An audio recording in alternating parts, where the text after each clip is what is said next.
Мен қызымды мектептен алып келе жатсам, мына жақта бір қазақ кісі малын бағып жүр екен.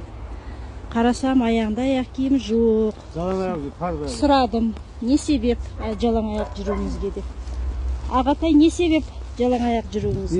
2011-де мен жаңағы бүйректен су қыстап, жаңағы дәрет жолынан су қыстап, жаңағы операция болдым, кіші дәрет жүрмей. Соны 2012-де көктемде жаңағы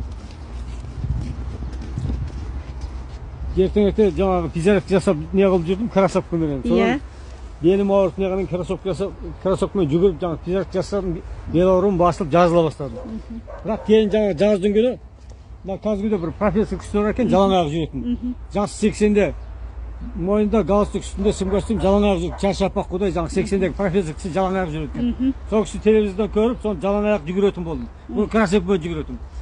Кейін жалаң аяқ жүгіргеннен кейін 15 күн аяғым тасырқады жаңағы. Табан қатпаған ғой, табан жұмсақ. 15 күн тасырқап, неғып жүрдім, кейін шыда деп өзімді қайрап жүріп, шыдап кеттім, соны табаным тас болып қатады екен.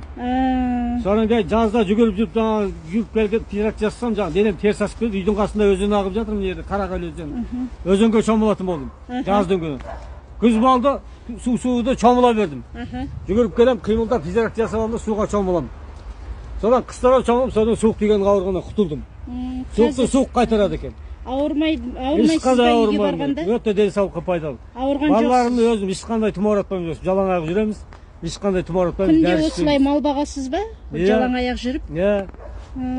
Мысалы сіз автобуста кетіп бересіз, Шымкенттенсіз бе, қайерденсіз? Мен Қордайданмын. Шымкенттіксіз, мысалы автобуста кетіп бересіз.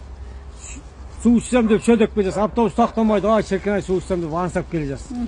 Содан ой бір жерге барғанда автобуста әбден тоқтады, әбден шөлде бөліп тұрсың. Ой деп суық су ішіп жатсың, жылы су берсем менсінбейсің. Жылы су қоймау деп шөлдеп тұрғанда суық су ішейін, шөлді қандырып деп. Суық суды ішіп раққантаңыз не болады? Шөл басылады. Ішқұлыстың бәрі суық сумен салқындап реакциялады.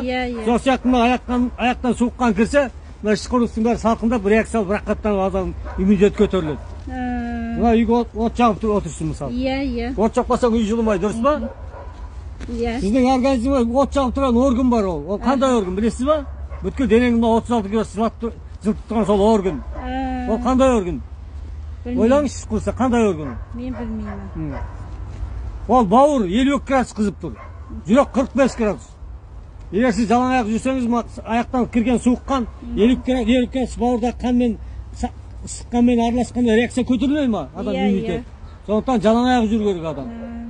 Жалаң аяқ жүрген адам, мысалы, сіздің құрдастарыңыз 60-қа келіп картая бастаса, сіз 70-ке келгенде, 75-ке келгенде бірақ картаясыз. Картаю процесс организмге кіре алмайды, организм плотность жібермейді, тығыздық кетпейді, әжім түспейді адам бет аузына, денесіне. Сондықтан жаңағы организм өте күшті болды. Сондықтан жалаң аяқ жүріп үйрену керек. Жақсы онда. Картайғың келмесе жалаң аяқ жүр, түсіндің ба? Ұзақ болсын. Мен 48-демін. 48.